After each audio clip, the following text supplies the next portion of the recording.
Welcome to నల్ల news channel.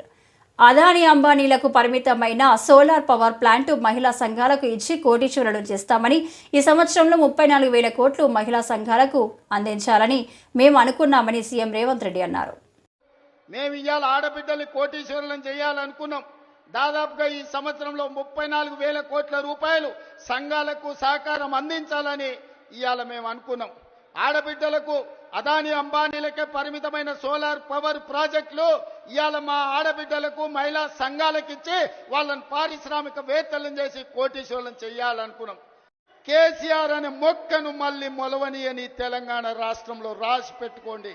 చెప్పిన నాడు ఓడిస్తాని, ఓడించిన పార్లమెంటులో గుండు సున్నా అని చెప్పిన గుండు సున్నా తెచ్చిన ఇవాళ నీ పార్టీని మళ్ళా మొలకెత్తనియనని ఈ వరంగల్ గడ్డ మీద నుంచే చెప్తున్న కేసీఆర్ కాసుకో, చూద్దాం. అందుకే నేను అడుగుతున్నా, ఈ వేదిక మీద నుంచి కేంద్ర ప్రభుత్వాన్ని ఇక్కడికి వచ్చిన మా తెలంగాణ ప్రజల్ని, మనకెందుకు ఉండకూడదు?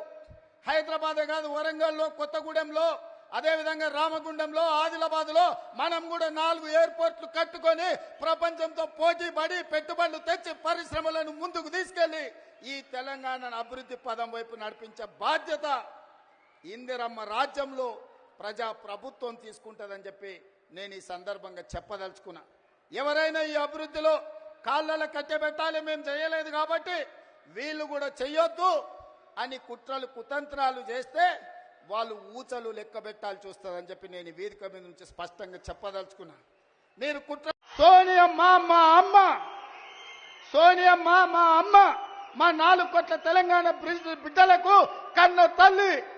ఆమెకు ఊడిగం కాదు, ఆమె కాళ్ళు గడిగి ఆ నీళ్లు నెత్తి మీద చల్లుకున్నా అది తక్కువనే అవుతుంది. కిషన్ రెడ్డి, ఇప్పటికైనా నీ పాపాలు కడుక్కోవడానికి రా. సోనియమ్మ కాళ్ళు గడిగి మన ఇద్దరం నెత్తి మీద చల్లుకుంటే మోడీకి ఊడిగం చేసినందుకు కొంతైనా నీకు ప్రక్షాళన జరుగుద్ది అంటున్నా. ఈ సభ ద్వారా రాష్ట్రంలో ఉన్న మహిళలందరికీ కూడా చెప్తా ఉన్నాం, ఈ ప్రభుత్వం మీది, ఈ ప్రభుత్వం మీది. మీరు ఏది కావాలనుకుంటే అది చేయడానికి రాష్ట్ర ప్రభుత్వం సిద్ధంగా ఉంది. ఎంత పెద్ద ఎత్తున ఖర్చు అయితే కూడా మీతో ఖర్చు పెట్టించడానికి రాష్ట్ర ప్రభుత్వం ద్వారా వడ్డీ లేని రుణాలు ఇవ్వడానికి రాష్ట్ర ప్రభుత్వం సిద్ధంగా ఉంది. దానిలో భాగంగానే 1 కోటి మంది మహిళల్ని గ్రూపులలో చేర్చాలన్నటువంటి లక్ష్యంతో కూడా మా యొక్క సంస్థ శాఖ పనిచేస్తూ ఉంది. ఇప్పటికే అతి తక్కువ కాలంలో 67,000 మంది మహిళలను ఈ మధ్య కాలంలో మన గ్రూపులలో చేర్చడం జరిగింది. రాబోయే కాలంలో ఒక ఉత్సాహం లాగా, ఒక ఉద్యమం లాగా మహిళా శక్తిని పెంచడం కోసం మరింత ఉత్సాహంతో 1 కోటి మంది మహిళల్ని కోటీశ్వర్లుగా చేయాలనేటువంటి లక్ష్యంతో పాటు 1 కోటి మంది సభ్యులుగా కూడా చేర్స్తామని కూడా ఈ సందర్భంగా సీఎం గారికి, డిప్యూటీ సీఎం గారికి, మా మంత్రివర్గ సహచరులకు అందరికి కూడా తెలియజేస్తా ఉన్నాం. అదే కాక నేను పోయే టైం ఎటువంటిదో, అన్న మూడు ఎటువంటిదో కానీ నేను ఎప్పుడు పోయి ఏది అడిగినా కూడా చూద్దానులే అక్క, చేద్దానులే అక్క అనేటోడు. నేను ఊరికే అనుకునేదాన్ని, అయ్యో అన్న దగ్గరికి పోయి అడుగుతా ఉన్నా, అన్న ఏది అడిగినా కూడా చూద్దానులే చేద్దానులే అంటాడు.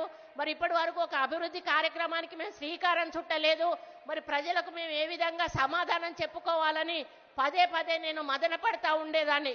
కాకపోతే ఆయనతో ఎప్పుడు వెహికల్లో ఎక్కినప్పుడు కూడా ఆయన ఒకటే మాట చెప్పేవాడు, అక్క హైదరాబాదు మనం ఏమీ చెయ్యలేము, కానీ వరంగల్ నగరాన్ని మాత్రం మనం ఏ విధంగా అంటే ఆ విధంగా రూపుదిద్దుకునే అవకాశం ఉంది. కాబట్టి వరంగల్ని ఎన్ని ఫండ్స్ అయినా కూడా ఇచ్చి ఒక మంచి పట్టణంగా తీర్చిదిద్దడానికి మన వంతు సహాయం సహకారం తప్పకుండా ప్రభుత్వం నుంచి ఉంటుంది.